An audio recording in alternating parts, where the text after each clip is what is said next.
You giving them circles? Mmm. Coffee smells fragrant. That's weird. It's the same coffee. Maybe because the pot was clean. We are not dirty people, thank you very much. We just haven't cleaned our coffee pot in forever, and I did that yesterday. Oh, you're recording?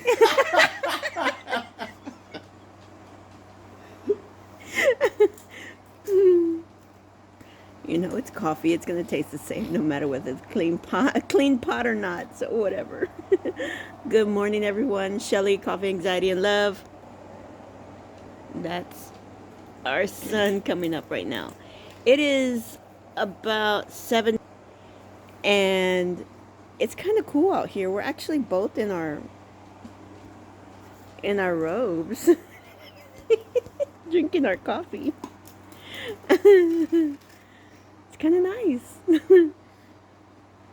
Oh, we gotta get going as soon as we finish our coffee, though, because we're kind of enjoying the cool. We're being slightly lazy this morning, but we'll get to it. But it's not even 8 o'clock yet, so we're still up.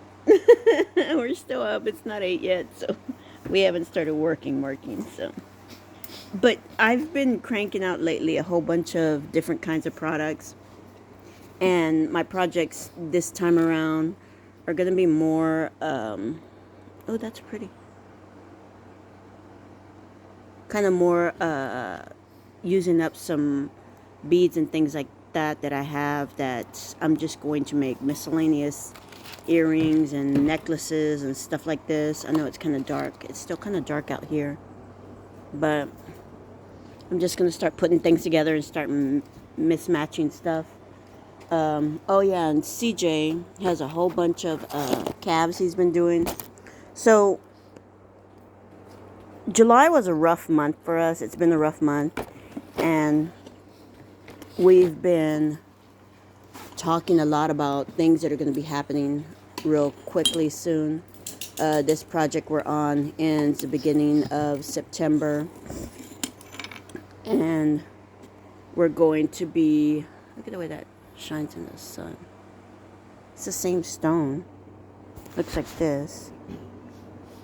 And when you put it up to the light, all that shows through. So yeah, we're embarking on another journey, and we're gonna have to start cleaning up some stuff. And he's got a piece of, this is actually ruby. He's making some calves out of. No, this is garnet. Garnet, I'm sorry, garnet. Ruby, I've got ruby. I know we got ruby too. So, yeah, we're getting ready for our next adventure, and of course with that comes cleaning, but we're also trying to downsize what we're taking with us.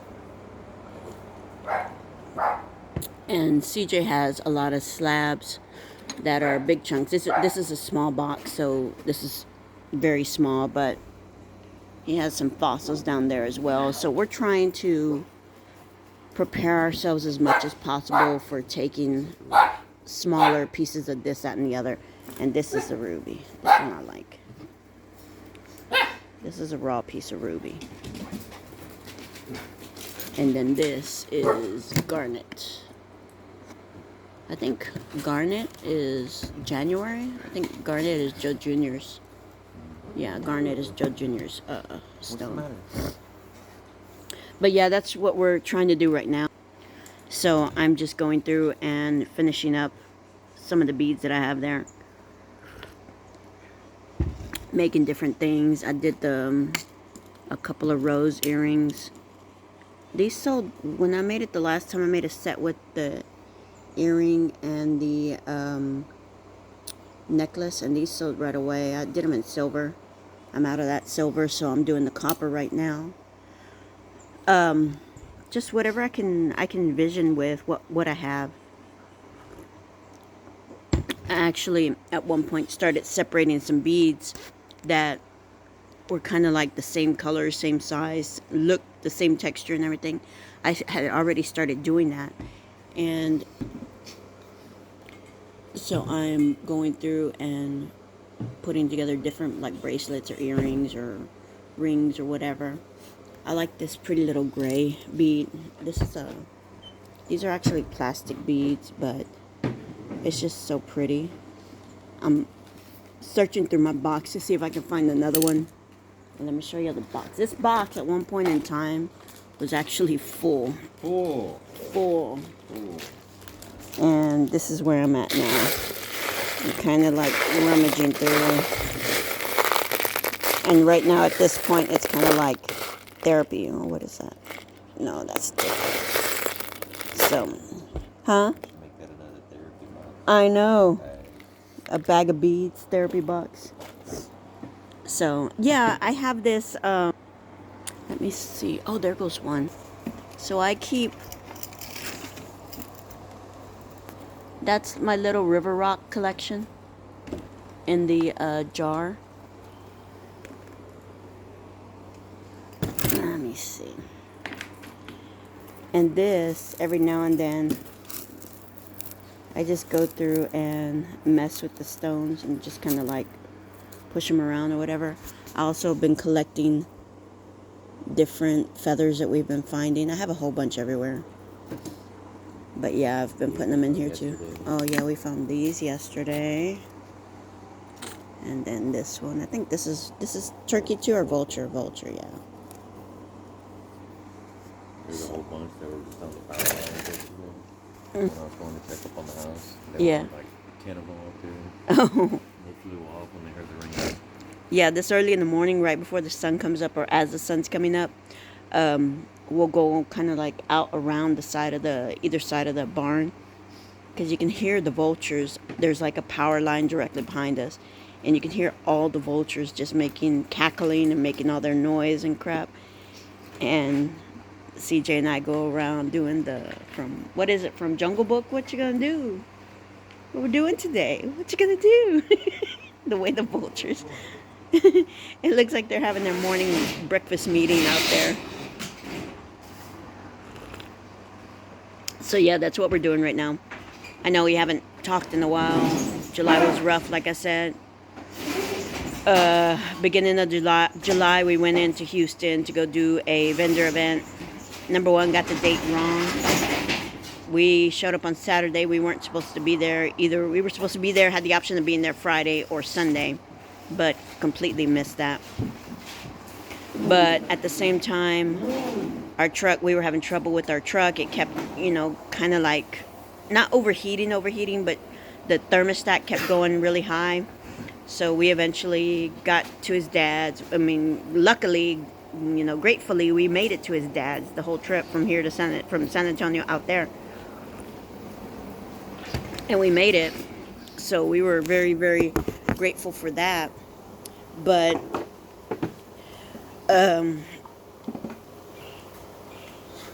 yeah, we ended up having to be in Houston for almost a whole week. It was a whole week. Yeah, it was Saturday to Saturday, right? We left Sunday? Yeah. So we showed up Friday night. We were ready for Saturday morning. We got there Saturday. We were still having issues with the truck. We got the date all wrong for the event. Granted, it was going to be a good event. It looked like it was. And this vendor that we had made this deal with, we had bought a package for 3 events. And the first 2 events just yielded absolutely nothing. Yeah, which is more difficult for us because, number one, we have to, pack up and do a whole bunch of stuff before we leave here because there's nobody here watching anything. And we had quails at the time, so we had just planned, getting there late Friday. We left here right after he got done working. We went out there Friday.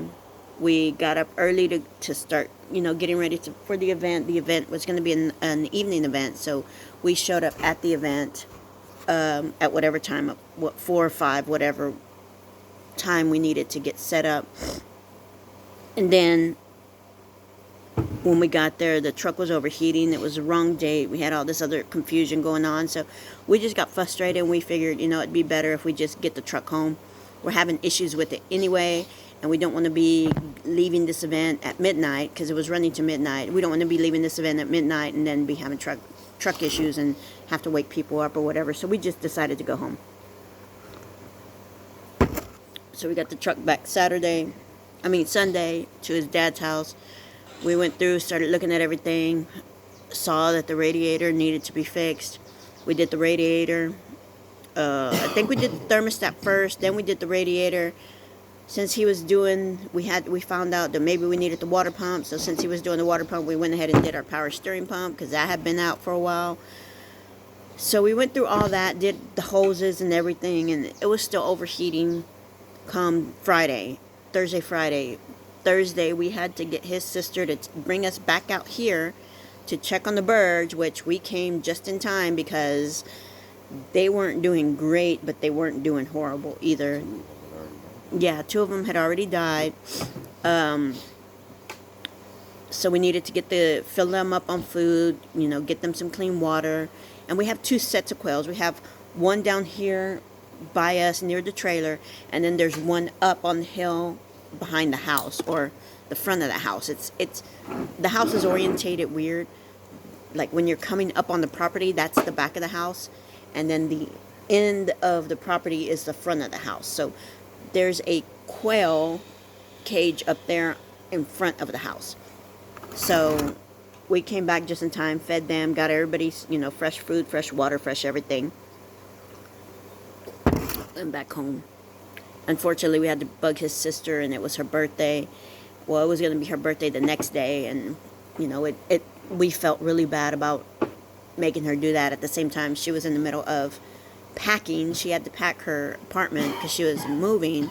So it was rough for everybody. I mean, everybody involved. His dad too was out there trying to help us fix the truck, and it just kept overheating. We finally got in touch with somebody on Facebook. A friend of mine came through, started helping CJ go through the truck. We found out that Friday night he came after work, helped CJ check the truck, and found out that the radiator we had just put in had a pinhole in it, and that's where we were getting the leak from, and that's why we were still having issues with the truck overheating. So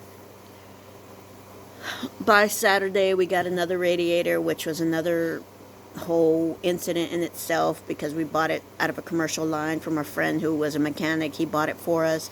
We had to go exchange it.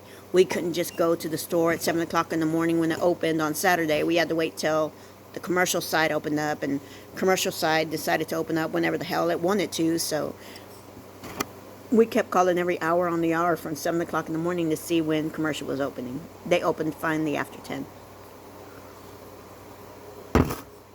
Don't go to I mean, AutoZone, yeah. We don't deal with, that's why we don't deal with AutoZone too much. I'm sorry, but we just don't. So yeah, we finally got the radiator Saturday. Mark came back, my friend from school. He came back. He helped CJ finish up the work on the truck. Saturday morning, mid-morning, everything was set. We were ready to go.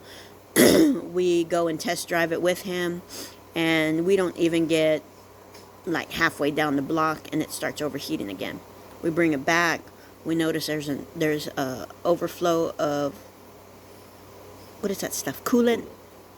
And can't figure out where it's coming from. It's coming from the side where the reservoir is, and we don't know. We go through everything, look at everything again. They both ran through the whole, system they went through, checking all the bolts and nuts and hoses and tightening everything up, and nothing was off. So it's like, let's do it again. Let's go and run it. Maybe the thermostat just needed to open. It's brand new, blah, blah, blah. So we did that. We drove it around for about 15, 20 minutes, and it was fine. It was doing okay. And everything looked good, so we were relieved at that point. I don't think we left Saturday. We left Sunday, right? Sunday morning?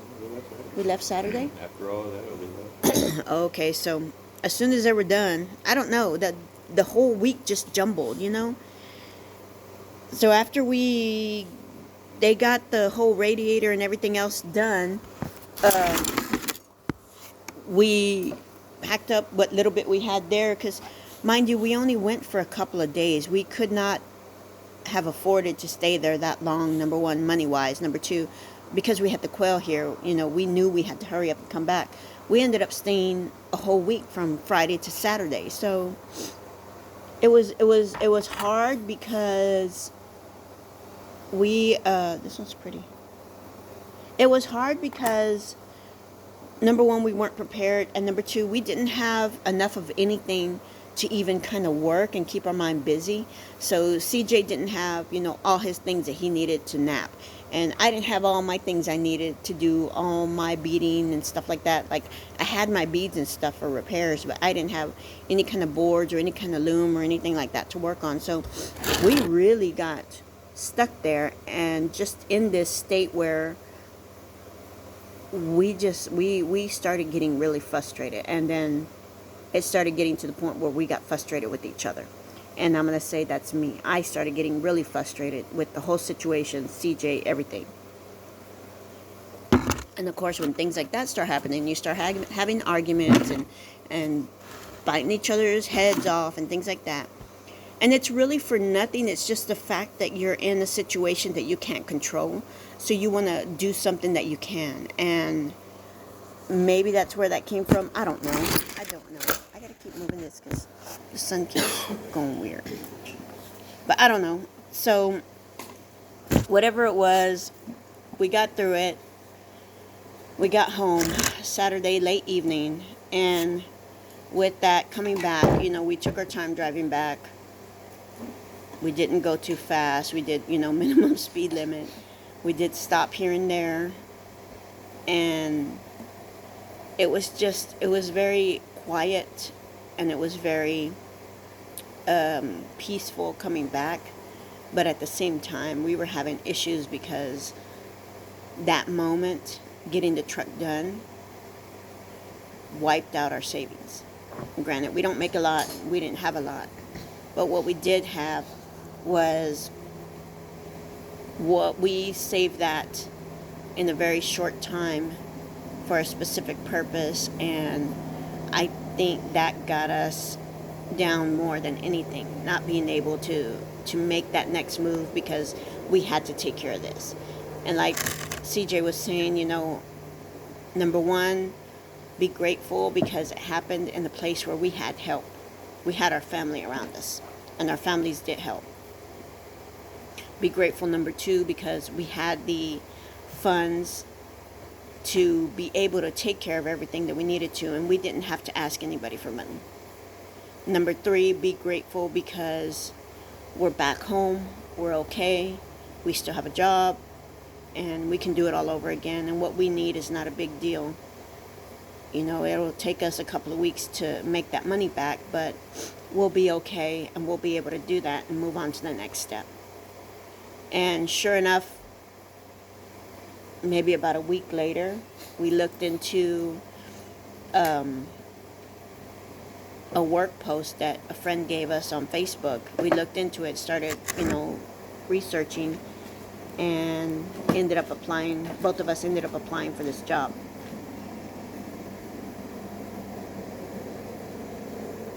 And we did get hired for this job up in North Dakota. So our next move is up to North Dakota. So priority number one is going to be getting us either fixing this, which I really don't want to tow this with everything that's been going on with Rango. I really don't want to tow this trailer just because it's just a little bit longer and heavier than what we really, really need. When we first started thinking about this and going off on the adventure, we really wanted nothing more than a 20-foot trailer. But just the way things worked out, we couldn't find anything that fit our criteria. We found Lucille, and Lucille was going to have to do at the time that we needed her. Yeah, we were out of time. Literally, we could not find anything.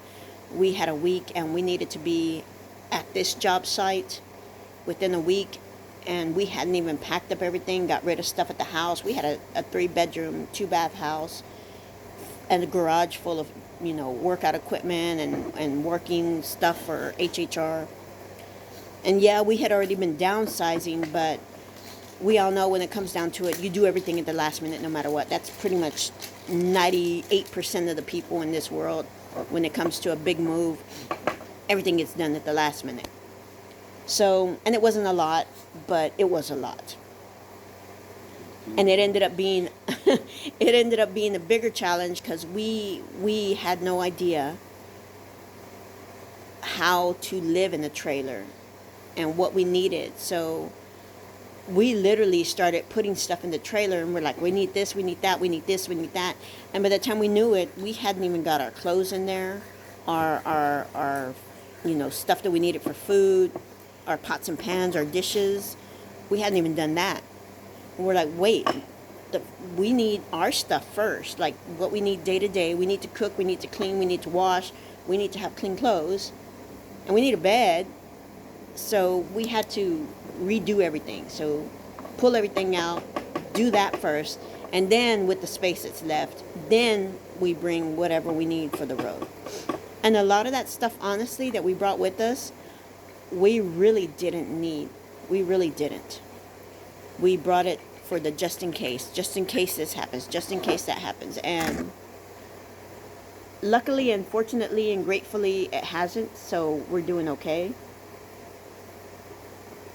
So now we need to do another downsize to a smaller trailer, which I was looking at ours and I'm like, okay, so this one's 25 feet. So we do 20, that means I'm losing 5 feet, which basically is our restroom area. So at the tail end is where our bathroom is. And that whole area is maybe about 5 feet. So I'm like, okay, so we're losing the restroom. So what in the restroom do we need that can't, that's not going to fit in the front side of this thing? And I went ahead and I started there. I was like, I'll go back to front. I'll start at the end of the trailer, cleaning up, doing stuff, and then working my way forward. So pretty much in the restroom, I got it down to the bare essentials of what we need. And most of that stuff can go in maybe a tote or two, like the big storage totes, maybe. And most of that is going to be towels and blankets that we have that are in the storage area. There's maybe one other box that CJ has, which is his working box, is his still air box. That can't go anywhere. That has to go with us. But pretty much that's it. So that's good. I was happy about that. That that didn't take too much work. So next we tackle, the next room is going to be the bedroom, where we have our bed, of course, and then where we have all of our clothes and stuff like that. We went through and looked at all of our clothes and went through there, and we've pared down our clothes as much as possible. And where we have it in that little closet space, it's not a lot of space, and I've tried to keep my clothes very seasonal. And I think we're going to have to invest maybe in some of those vacuum seal bags, because we're going to need a lot of winter clothes where we're going up to North Dakota. But winter clothes, takes up a lot of space. It's just fluffy clothes. It's bulky. So I think the vacuum seal bags are going to work a lot for us. And a lot of the stuff that we're taking up there to North Dakota, probably most likely from what we hear and other campers and other work amp. It's called work amping, so it's work and camping, so it's work amping.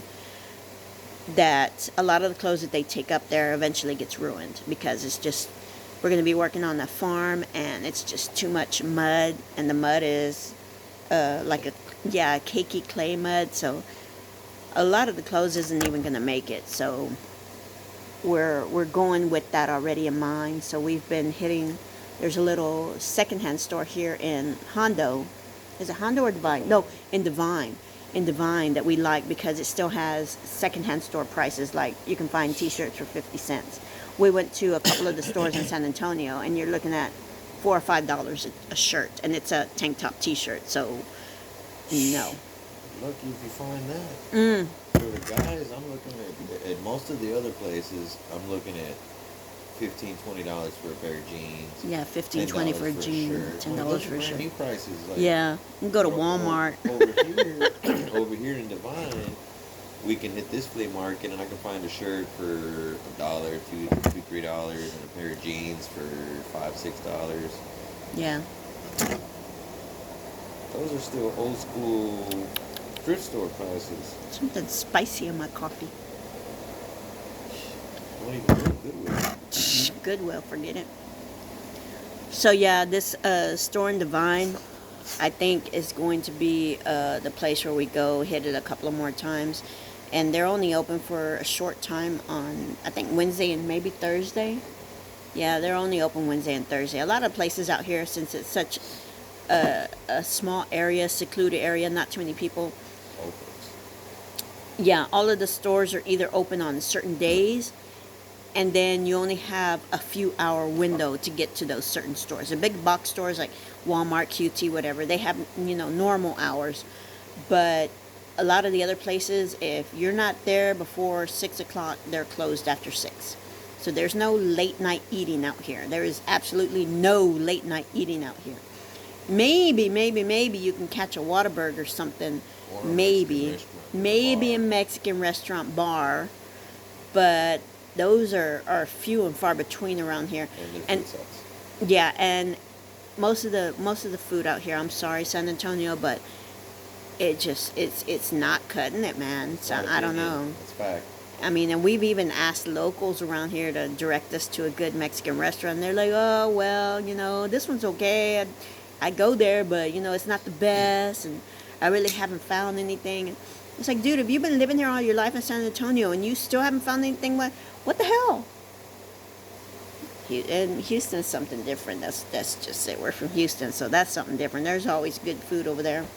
It may not be the best for you, but it's going to at least taste good. So, and there's so much variety in Houston. Here, it's Mexican or Tex-Mex, one or the other. Did we That's see it. The pho spot in Natalia? The pho spot in Natalia? Yeah. You did see it? Yeah. Oh, okay. Yeah, it's I saw across it the street. yesterday. Yeah, so, yeah, and the one place that we did find that was decent, or the last few, it's been 2 pizza places, one in San Antonio, I forgot what that one was named. There was a cute little Italian restaurant that we liked in San Antonio called El Forno, only because of the aesthetics of it. The food was decent, it wasn't the best, but it was a cute little place to sit and talk. And then there is an Italian place in Hondo called Pap's Italian Bar, and that place is great. Their pasta is like eating clouds. I don't even know how to describe their pasta, but their pasta is just freaking amazing. It's like butter. I don't know. It's different from any other pasta I've ever tasted. Are they Italian? Because there's a sign on the wall that says from Albania or something. That's what I was gonna say. Yeah, I don't think they're true Italians, but regardless, the food is the good. food is good. Yeah, whatever they know Italian food, and it's really, really good. And we've tried several different things. It's little old grandma back there that makes the pasta. Yeah, they actually make the pasta there, so it's pretty freaking cool. Fast food. We don't really do fast food too much anymore. I don't know. Every now and then I'll crave Whataburger maybe. I'll want Whataburger, but it doesn't grab my attention like it used to. But, I mean, if we had to pick a fast food restaurant out here, it would only be one, and that would be the Bill Miller in Hondo. There's Bill Millers everywhere around here. The only one we like is the Bill Miller in Hondo. Not Bill Miller, Billy Bob. Billy Bob's, I'm sorry, not Bill Miller's. Bill Miller's is horrible. Barbecue. Bill Miller's is that other fast food place, huh? Barbecue. Barbecue? It's fast Oh, food okay. barbecue. No. Not Bill Miller, I'm sorry. He's right. It's Billy Bob's. Billy Bob's Burgers. That place is good. And there's chains all over the place. There's one in Divine. There's another one Only somewhere one in else. Hondo. Just the one in Hondo.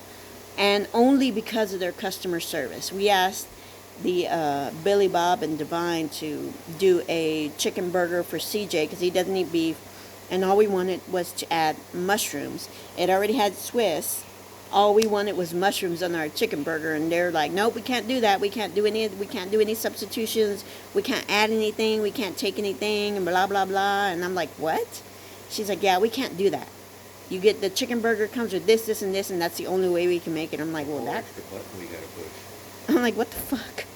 So we went to the one in Hondo, and we're like, maybe, we'll try here. And CJ's like, I'll eat the burger the way it is, but if I can get mushrooms on it, that'd be great. We asked them, hey, if it's not a big deal, we went to the other one in Divine, and they said they couldn't do it.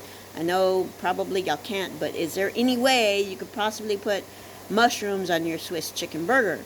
And they're like, well, yeah, we can do that. That's not a big deal. We can put that on there. Here you go. You want mushrooms? Anything else you want on it? And we're like, no, we just want mushrooms. And they're like, okay, cool. We got that. I'm like, how is that so fucking hard? Anyway. Mushrooms. Off my box now. Off my box. So anyway, back to us. I'm trying to figure out how to clean up, get some artwork done, get some, projects done, downsize CJ, downsize us, clean up what we need,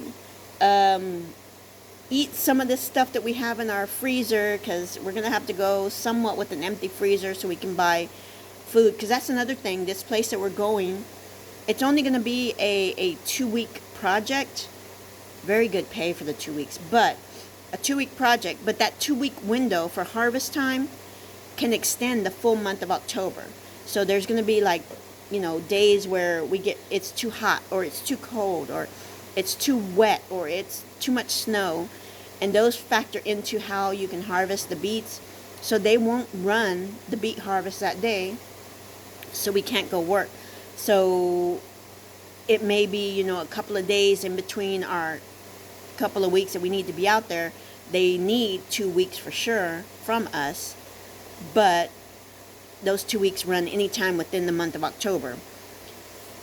And you have to be somewhat prepared as a camper to go out there and live like that, because it's not very convenient where they are to get to a grocery store. We'll have to take a trip out there, but our down days are going to be cool and all, but if it is snowing and raining and storming, you don't want to go out in that to go get all your necessities. So we have to at least go with enough, stuff for a month. And mind you, too, we have our dogs as well. So we need to figure out how to get all that situated, how to live for a month, how to have clean clothes for a month. The campsite they're putting us up at does have a wash house, so it has toilets and showers, and then it also has a laundry room. So that's going to be a good thing, but at the same time, when are we going to have time to wash clothes? And then you have to make friends there. You have to. We're being forced to make friends. No, we're not being forced to make friends, but if we don't make friends, then who's going to walk our dogs? So we have to talk to people out there, other dog owners, things like that. That way we can all work out schedules, because they run 12-hour shifts, so you're working 8 to 8 in the morning and then 8 to 8 at night. So people that have dogs and things like that need to coordinate with each other, so that in the evening when they're working, I'll try and walk their dogs, and then the day when we're working, they'll walk our dogs. So it's a community. It becomes a community for the month that you're there, or 2 weeks to a month that you're there. You have to get to know each other. You have to build a community. You have to trust people around you. And I'm pretty sure, food and funds and all that comes with being a community, and I'm pretty sure there's going to be people who are helping out other people doing that. So it's not a big deal. I'm just more worried about how we're going to work out the dogs, But I'm sure that'll work itself out as well. But yeah, that's our next adventure. We have a lot to do before then. This is ending beginning of September, this job. And then we're going to have a week to get up to North Dakota, which it takes about a day to get out there if you just drive straight through, like a full day, like 22, 23 hours. So we figured give ourselves a week, take it slow, sightsee for a little while. We have to check in September I forgot what day, but it's like September 21st, 23rd, something like that. We have to be there, checked in, ready to go to start training 8 a.m. that morning. So we have to be there by that time. So we are allowed to come into the campground the day before and get settled, and then be ready for work the next day. So that'll be kind of fun and interesting. But just going up to North Dakota and going through a couple of states. I've never been out of really U.S. Texas. I've been to Mexico briefly, which was nice. but I didn't go sightseeing. We were there for my ex-father-in-law's funeral, so I got to see more of a rural area of how they live. I want hot coffee. Yeah. Coffee needs to be like super hot. So, yeah, I didn't get to see much of Mexico or anything like that, but I've never really been too many places outside of Texas. I've been in different cities here in Texas, but not too many outside. I've been to Louisiana, of course, New Orleans, but I was small, so I wasn't like the typical adult New Orleans visitor. So, but yeah, I think it'll be fun. I don't think it'll be interesting, and for us to be able to take a week to just go sightsee before we get there, that'll be really, really fun. I want to do that. And I know North Dakota is a nice place, so maybe, hopefully, we'll have some time as well to look around. I know we're going at a bad time because it'll be winter time or getting to winter time up there, but I'm sure there's still things to do. And then we have to post and start looking for our next assignment, because if you don't get these assignments way ahead of time, like we know there's an assignment in April that's coming up, which makes it April to September or something, and that makes it perfect, because then we want to try to, depending on how this goes, but the hope is that we get back to the beet farm for October to close out a full year of working, which gives us a good chunk of savings for the project that we're looking at taking on after that year's over. We're very excited about that. We're not going to say anything about that yet, but we're very excited about the project that we envision and what may come of that. So we'll see where we go from here. Alrighty, guys. If anybody is on the road and watching us and knows of any jobs that are coming up or opportunities that are coming up after October, so starting November, December, January, please message us, let us know, especially if it's like another community thing like this. That would be great. Or if anybody out there needs a ranch hand or like at the parks front office work, I can do that. A lot of equipment and stuff like that I don't know how to run, but definitely CJ can run different types of equipment. He's learned a lot being out here ranch hand on this 30-acre lot. So definitely send us a message if you're work campers and you know of opportunities coming up or hear anything. Please message us, and we'll do the same. Once you put us onto something, we'll definitely look out for all those who come to us. That's just the way we've been doing it in our community. We're part of a big mycology community, and the mycology people, our friends, have over the years, I want to say 3 or 4 years now, have helped us out so much, and we've helped out others in our community that we've learned that you need people like this in your life, even if you don't know them personally. When you start trusting a community and trusting each other and share resources and things the way we have, you have to keep those people in your loop, and you have to watch out for them. So once you come into our community and you reach out to us and you send us on to something good, then you are with us forever, and we always look out for each other. And if there is ever anything that we see that you or the community, somebody specifically in the community, is a good fit for, we always reach out to them and let them know, hey, look, we saw this, or here's something that might interest you. So please, if you have anything out there and you see something that we might fit, let us know. We'll do the same for you. We'll watch out for you. Alrighty, guys, on to our next adventure, waiting for my next cup of coffee, and then we are getting ready to start working. See y'all later.